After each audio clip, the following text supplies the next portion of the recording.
पाकिस्तान की हवा हुई टाइट, चीन के बहकावे में गद्दारी कर रहा था। पाकिस्तान चीन ने बिछाया था भारत के खिलाफ जाल। दोस्तों, एक वक्त था कि पाकिस्तान अमेरिका से मिली भीख के दम पर भारत की बर्बादी के सपने देखता था, लेकिन अब वह चीन की गुलामी और तुर्की जैसे कट्टर इस्लामिक देशों के दम पर भारत से आंख मिलाने की कोशिश कर रहा है। जबकि भारत ने इस भिखारी देश को एक नहीं कई बार धूल चटाई है, लेकिन कहा जाता है ना कि लातों के भूत बातों से नहीं मानते। जिस पाकिस्तान के पास खाने तक का ठिकाना नहीं है, जिस पाकिस्तान की 70% आबादी निरक्षर है, जिस पाकिस्तान में लोगों को एक वक्त का खाना भी नसीब नहीं होता, वह पाकिस्तान भारत की बर्बादी के सपने देख रहा है। शायद वह यह भूल गया है कि बाप बाप होता है और बेटा बेटा। दुनिया में सबसे ज्यादा रक्षा आयात करने वाले भारत की बराबरी और उसकी बर्बादी का सपना देखने की जरूरत पड़ोसी देश कर रहा है। भिखारी पाकिस्तान भारत की बर्बादी के सपने देख रहा है और तुर्की जैसे कट्टर इस्लामिक देश के साथ फाइटर जेट की डील कर रहा है। यही वजह है कि कारगिल सर्जिकल स्ट्राइक और बालाकोट स्ट्राइक की मार भूलकर अब वह फिर से सिर उठाने की कोशिश कर रहा है और कट्टर इस्लामिक देश तुर्की से किया है कुछ ऐसा समझौता कि प्रधानमंत्री मोदी का माथा गर्म हो गया है और भारत ने उठाया है कुछ ऐसा कदम कि पाकिस्तान की रूह कांप उठी है। दोस्तों, पाकिस्तान की नीयत ऐसी है कि वह अपने देश के विकास से ज़्यादा भारत के विनाश के सपने देखता है।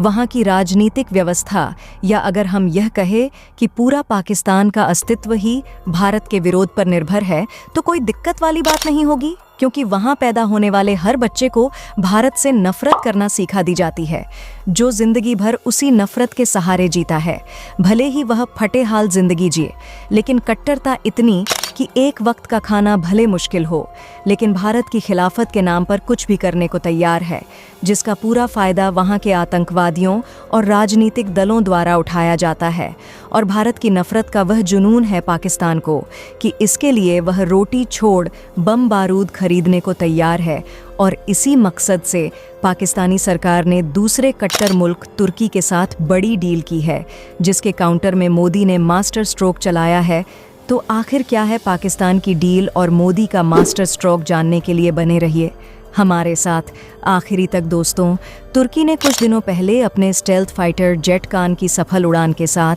फाइटर जेट की रेस में ऐतिहासिक कदम बढ़ा दिया है, लेकिन असल दिक्कत यह है कि तुर्की पहले ही पाकिस्तान को अपने इस फाइटर जेट कार्यक्रम में शामिल होने का ऑफर दे चुका है नाटो सदस्य। तुर्की ने 2016 में 5वीं पीढ़ी के लड़ाकू विमान बनाने के लिए अपनी TF-X परियोजना शुरू की थी और तुर्की संगीत एरोस्मिथ ए सिस्टम्स के साथ $125 मिलियन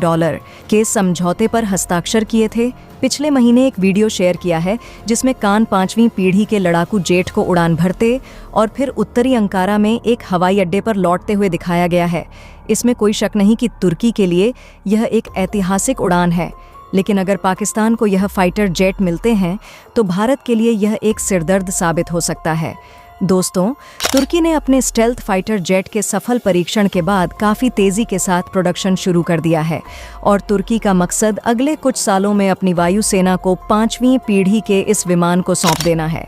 पाकिस्तान की सेना ने इसी साल जनवरी महीने में घोषणा की थी कि उसने चीन से 5th जनरेशन के fighter JF-C31 J-31 double engine वाले स्टेल्थ लड़ाकू विमान खरीदने की योजना बनाई है और ऐसा करके उसकी योजना फाइटर जेट को हासिल करने की रेस में भारत से आगे निकलना है। लेकिन पाकिस्तान ने तुर्की को भी कहा है कि वह उसके स्टेल्थ फाइटर जेट का हिस्सा होना चाहता है, यानी पाकिस्तान चीन और तुर्की दोनों के स्टेल्थ फाइटर जेट का हिस्सा बनने की योजना रखता है। हालांकि आर्थिक संकट की वजह से पाकिस्तान इस प्रोजेक्ट में किस हद तक शामिल हो पाएगा, यह कहना अभी मुश्किल है, लेकिन पाकिस्तान ने अपने इरादे कम से कम जाहिर कर दिए हैं।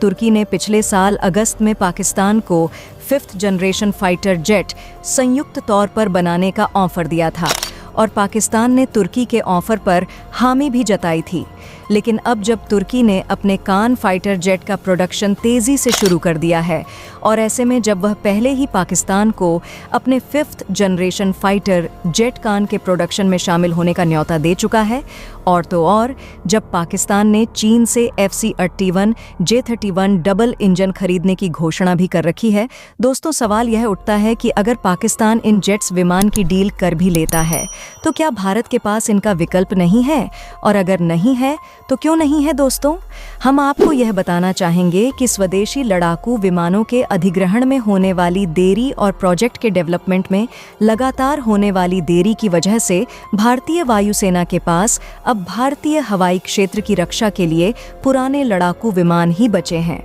पिछले साल अगस्त में यूरेशियन टाइम्स की रिपोर्ट में कहा गया है कि भारतीय वायुसेना के पास अब लड़ाकू विमान की तुलना में सतह से हवा में मार करने वाली मिसाइल की संख्या ज़्यादा है, यानी भारतीय वायुसेना के बेड़े में लड़ाकू विमानों की संख्या काफ़ी कम हो गई है।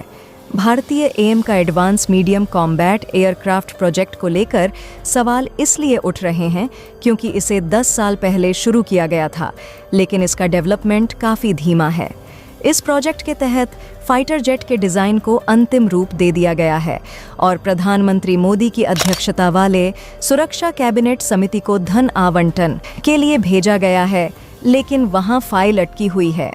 अब आपके मन में यह सवाल उठ रहा होगा कि आखिर भारत की सुरक्षा के लिए अत्यधिक प्रतिबद्ध मोदी सरकार इन फाइलें को पास क्यों नहीं कर रही है? आखिर सरकार को समस्या क्या है? तो दोस्तों, इस प्रोजेक्ट के शुरुआती चरण की ही लागत 15,000 करोड़ है, लिहाजा इस फाइल को मंजूरी न मिलने के पीछे बजट का संकट है। हाल ही में DRDO के प्रमुख डॉक्टर समीर विकामत ने एक बयान में कहा था कि अगर सुरक्षा समिति से फंड आवंटित कर भी दिया जाता है तो भी पहले प्रोटोटाइप के बनने में कम से कम सालों का वक्त लगेगा, और पहले प्रोटोटाइप को अगर टेस्ट के बाद मंजूरी मिल जाती है तो उसके 3 सालों के बाद विमान को इंडियन एयरफोर्स के हवाले कर दिया जाएगा। यानी अगर 2024 में फंड जारी किए जाते हैं तो 2034 में एयरफोर्स को विमान मिल जाएगा। 2022 में DRDO ने संकेत दिया था कि एम का प्रोजेक्ट के तहत बने स्टेल्थ फाइटर जेट 2025-26 तक उड़ान भरने में कामयाब हो जाएंगे,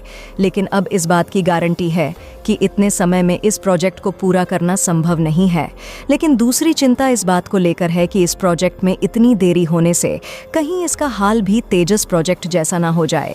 सोवियत मूल के MiG-21 बेड़े को बदलने के लिए 1983 में स्वीकृत तेजस प्रोजेक्ट में काफ़ी देरी हुई। इस प्रोजेक्ट के तहत 2015 तक एयरफोर्स को तेजस MK-1 फाइटर जेट मिल जाने चाहिए थे, लेकिन अब जाकर विमान मिलने शुरू हुए हैं, जिसकी वजह से इंडियन एयरफोर्स के पास विमानों की काफ़ी कमी हो गई है।